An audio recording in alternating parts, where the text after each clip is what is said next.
How's it going, everybody? Noah with Madison Angling. I'm out with my buddy Al today. We are on the Wisconsin River doing some early walleye fishing. It's February, and usually you can sneak out in February and get out here. This winter has been super mild for us, so we're out here quite a bit earlier than normal. So we're taking advantage of that. We're catching some walleyes, but I wanted to take today to show you guys my favorite way to catch walleyes when the water is super cold, especially when it's really early like this, February and early March.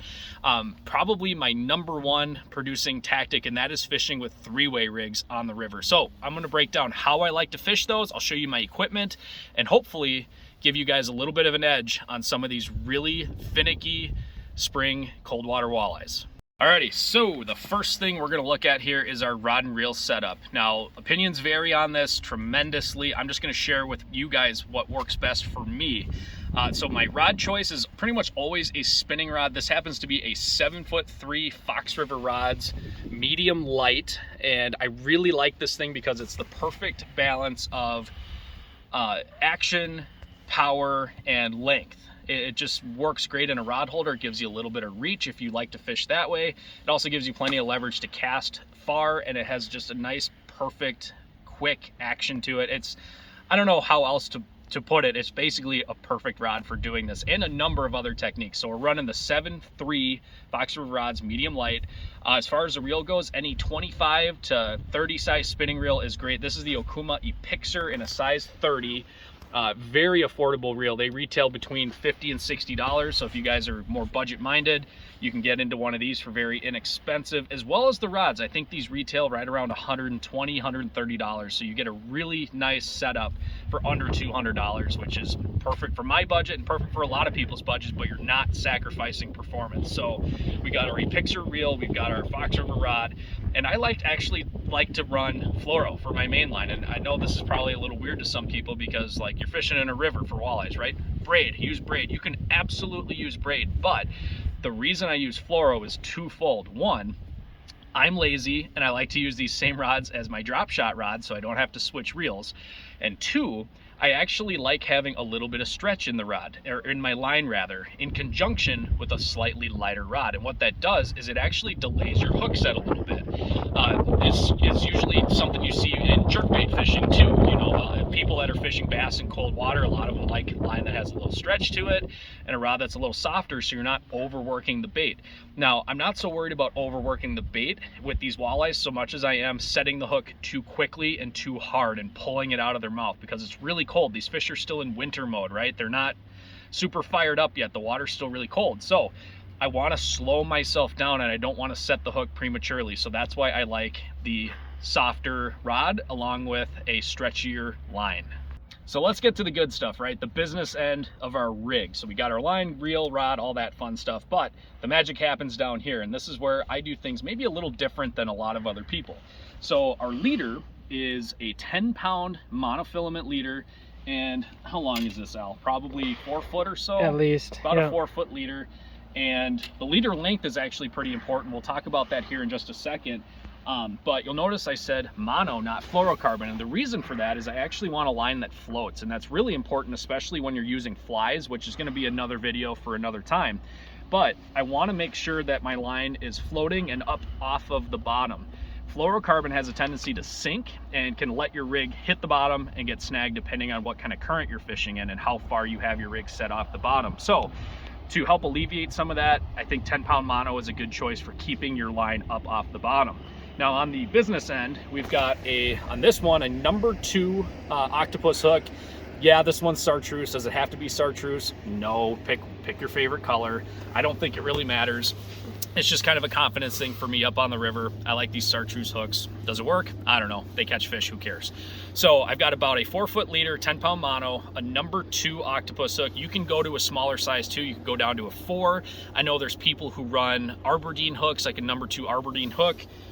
I kind of like these better. The gap is wider and it's a heavier wire. You don't straighten these out as easily. Or you can also run floaters. This is just a little Northland floating jig head. Basically it's made out of foam. It's on a little Aberdeen hook. You hook your minnow on there and it keeps it up off the bottom as well. So kind of serves the same purpose as the mono in this case. As far as bait goes, in really cold conditions like this, and basically all spring long, minnows, fathead minnows. That's all you need. especially if you're fishing on the Wisconsin River. They work great. Now getting to the actual three-way part of our three-way rig here, we have our three-way swivel.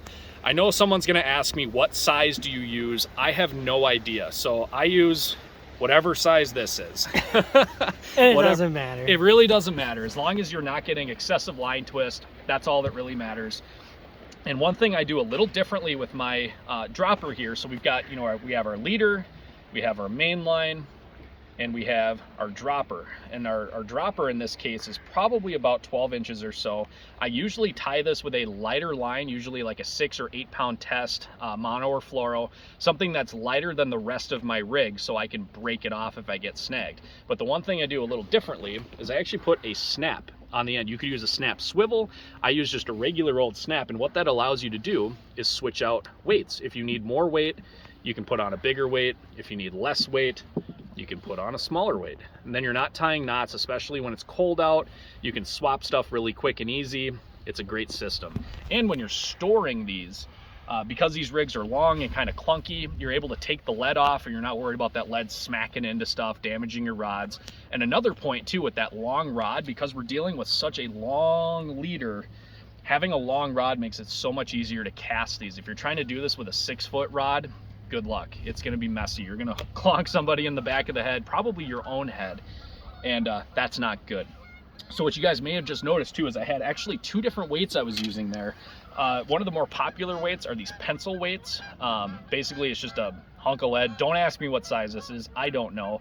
I have a big assortment of these that I've collected over the years, but these are awesome for fishing in the river. They don't get snagged very easily, and if these are not available, just casting sinkers, these bell sinkers, or bass casting sinkers, I guess is the technical term for it. These work just fine as well. So whatever you need to get down to the bottom, it doesn't matter. As long as it's getting down, staying down, not getting hung up too much, you're good to go. So having that snap makes it super easy to switch these up, especially when you're fishing up here. So today we're at the Wisconsin Dells. I'm sure a lot of you probably already recognize the background.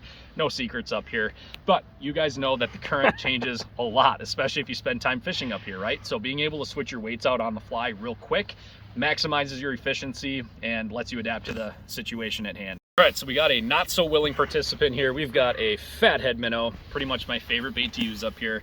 Now hooking these and how you do it, in my opinion, can make a difference. You can burn through a lot of minnows really, really quick if you don't do this right. So get on in here, Al. So the way I like to do it is, you know, a lot of people just go through the lip, right?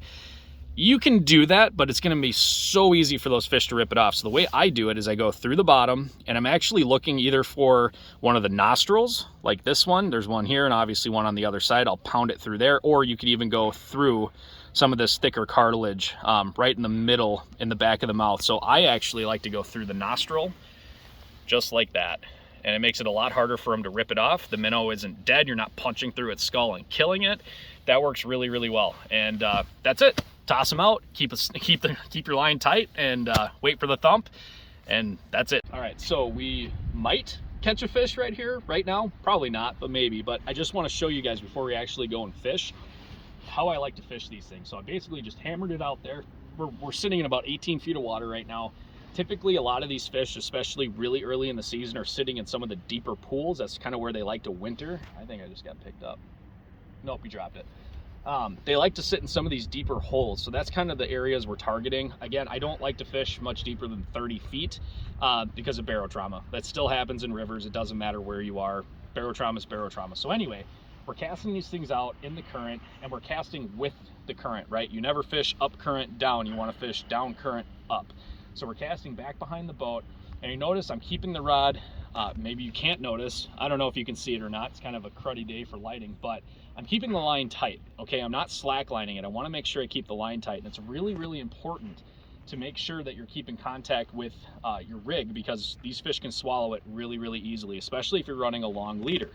Now, basically what I'm doing is I'm just giving a couple little pops every once in a while. Now, some of these fish are real aggressive. You feel the smack when they hit it.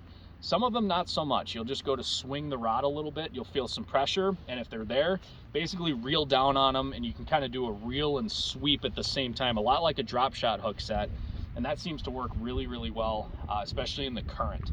Another thing to keep in mind too is actually the leader length. So we're going to back up here a second. you know, we're running about a 4-foot leader today, and the flow is right around 8,000 or 9,000 CFS coming out of the dam here in the Dells. You can get away with a little longer leader with slower water. Now, when the water really speeds up, if you're getting into that 10,000+ cubic feet per second range, you'll want to shorten your leader a little. And the reason is, with a long leader, your bait can sweep all over the place down there, which is great for covering water. Hey! I got a fish. Little one, but hey, illustrates the point. So you can actually cover a lot of water when the water is slower like this. Having the longer leader, what a giant. Big one. What a giant.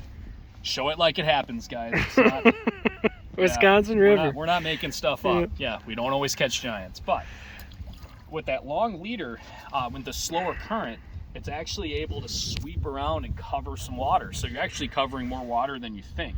Now, when you get crazy current, the problem becomes this thing is sweeping all over the place, and it's moving so much that the fish have a hard time zeroing in on it because they're in that current too. So then I'll shorten my leader. I'll go down to a 3-foot leader, sometimes even a 2-foot leader. So if you're fishing in a lot of current, or maybe you're not, play with your leader length a little bit. It's amazing how often that can make a difference between catching a couple fish and catching a bunch of fish. So with that, we're gonna run upriver. We're gonna go to one of our favorite spots. We're gonna catch some fish. Let's go. There he is. There he is. Those are some decent head shakes. We'll see. All right. Yeah, that'll work. He's gonna be right there, I bet, but oh yeah, he's there. Look at that. Beautiful Wisconsin River walleye. Let's just give him a quick bump here. Bet he's gonna be, oh, he's just short. He's like a 1/16 of an inch short, but that's okay. Oh man, he was not coming off. All right, thanks for partying, buddy. That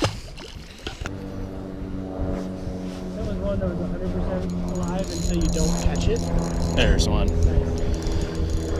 So that's the hook set we're using here, guys. Basically just a light sweep and reel at the same time, very similar to a drop shot. Walleye, probably about a 14-incher. Not quite gonna make it. Just puked up a fatty, but see how that hook, guys, is right in the bottom jaw here? That's why you don't swing on them. You want to just gradually put pressure on them, let that hook lock into place. So there we go. Let's see if we can catch another one on this minnow. Right, you on? Yep. Ooh, that's looking decent.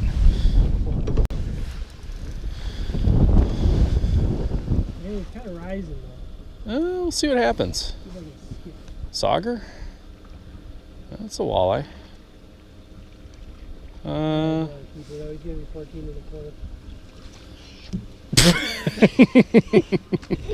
He's gonna be close. Let's check that one. Let's check that one. Better than I thought. Yeah, not bad. Like my bass whip though. That was great. It was actually pretty good. I think he's gonna go. I think he's 15. I think he might be too.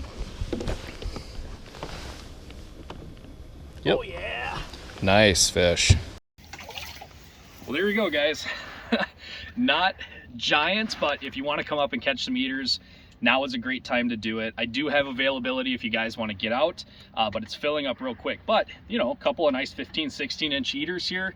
There's a lot of them up here. And again, the 3-way is such a hard program to beat, especially when it's cold and early. So get your butts out here. Fire up the boat, get it ready to roll, grab your 3-ways. And guys, if you're interested in these Fox River rods, check the comments below and the description. Use my code MAD10 to get 10% off your order. And check them out, guys. They're sweet rods. I've been messing with them for over a year now. I love them. They're right here in Wisconsin, and they work. Look at that. So anyway, guys, hopefully you guys enjoyed this video. Hopefully you guys are going to be getting out here soon. We'll see you on the next video.